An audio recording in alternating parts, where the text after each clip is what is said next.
കനത്ത പോളിംഗ് രേഖപ്പെടുത്തുന്നു. 33.43 എന്നാണ് ഇപ്പോൾ 12 മണിയോടുകൂടി ലഭിക്കുന്ന കണക്ക്.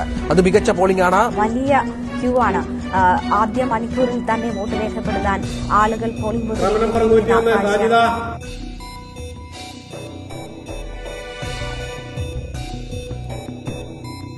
കെട്ടിട പെർമിറ്റ് ഫീസ് കുത്തനെ ഉയർത്തിയതോടെ വെട്ടിലായത് വീടെന്ന സ്വപ്നവുമായി നടക്കുന്ന സാധാരണക്കാരാണ്. കഴിഞ്ഞ 256 ദിവസങ്ങളായി ആശമാർ സമരത്തിലാണ്. സംസ്ഥാനത്തെ വൈദ്യുതി ഉപഭോക്താക്കൾക്ക് ഇരുട്ടടി. വൈദ്യുതി നിരക്ക് ഇനി മാസം തോറും കൂടും. സാധാരണക്കാരുടെ കുടുംബ ബജറ്റ് താളം തെറ്റിച്ചുകൊണ്ട് നിത്യോപയോഗ സാധനങ്ങളുടെ വില കുതിച്ചുയരുകയാണ്.